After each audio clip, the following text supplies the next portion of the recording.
So one night, this girl Julianne, she's on a flight, and her plane is flying over the Amazon rainforest. And then suddenly, kaboom! A lightning bolt comes down from the sky and it strikes the wing of the plane. And then the plane's motor and turbines stop, and then the plane starts to nosedive, and everyone screams.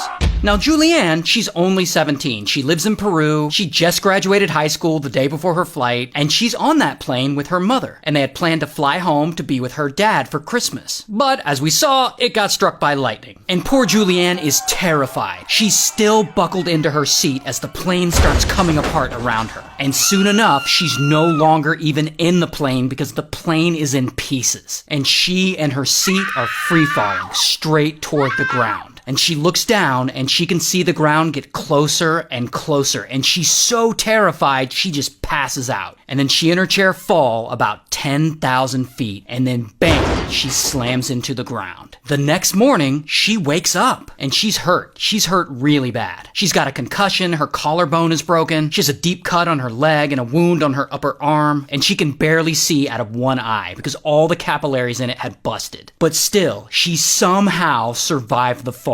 Supposedly, before she hit the ground, she first fell into the thick foliage of the rainforest, which I guess cushioned her fall. But anyway, she's alive, but her problems are just beginning. I mean, she is miles away from anyone deep in the Amazon, and she keeps blacking out from her concussion, and it takes her half a day before she can even stand up. Plus, she's wearing nothing but a little dress, and she only has one sandal. So she searches around for about a day, and she finds no other survivors. But she does eventually find a creek. So she's following this creek for about 3 days or so. And it leads her to the river, and there she finds a row of seats from the plane she was on. And strapped to those seats are 3 passengers who didn't survive. And Julianne doesn't want that to be her fate, so she keeps going. And she walks, and then that's when she hears airplanes circling above her. And she looks up with her one good eye, and she sees that they're rescue planes. And Julianne does everything she can to get their attention. She's screaming, she's waving, but unfortunately, it's no use. The trees above her are so thick, it's not working. And pretty quickly, the plane stops circling and they leave. And Julianne is just devastated. I mean, she knows the search party has stopped and they'll likely never find her. Oh, but it gets much worse. At some point during all this, a botfly had laid eggs in the wound on her arm. And now those eggs have hatched beneath her skin and the botfly larvae are eating a hole in her arm, which I'm sure is super painful, and it suggests she's about to lose her arm. But despite all that, Julianne just keeps going. She is not going to give up. And she continues following the river. And when she gets too tired to walk, she'll float along the edge of it just to keep the momentum. And 6 more days go by and she's still out there and she still hasn't seen anyone. And she's exhausted and she's starving and her arm and her other wounds seriously hurt. So at one point she stops and she's just laying on the bank of the river, resting, and she drifts off. Then a bit later, she wakes up and she sees something in the water. A small boat. A boat had stopped near the edge of the river, and there's no one on it, but it suggests that there might be people nearby. So near the boat, she sees a small footpath up a hill, and she tries to follow it, but she's so weak she actually has to crawl up it. And at the top of that hill, she finds a little hut. And there aren't any people around or anything, and there's no food. I mean, it all looks abandoned. But she does manage to find some diesel fuel, and she pours it into the wound on her arm, which kills most of the botfly larvae. So that's nice. But by that point, all that willpower she had been building up is just gone. And she decides there's no point in moving on, so she just sleeps in the hut for the night. Then the next day, she's lying there and she's deciding on whether to move forward or not. And then suddenly, she starts hearing voices from afar. And then, out of nowhere, 3 men emerge from the forest. And these men are looking at her and they are freaked out. Because there's this skinny little girl in their hut with a bloodshot eye and maggots on her arm. But they're local lumberjacks and they had heard about the plane crashing on the radio. So when Julianne tells them her story, they believe it. Regardless, after 11 days of being lost in the Amazon and surviving a horrible plane crash where she fell out of the plane, Julianne has finally met someone who can help her. And the lumberjacks feed her and they give her first aid for her wounds, and they use a canoe to take her to a more populated area so she can get some medical help, and that's all great news. However, later she finds out her mom ultimately didn't survive the plane crash. In fact, no one on that plane did. But she was, however, eventually reunited with her father. And here's what she looked like in real life. This all happened in Peru, so shout out to Peru.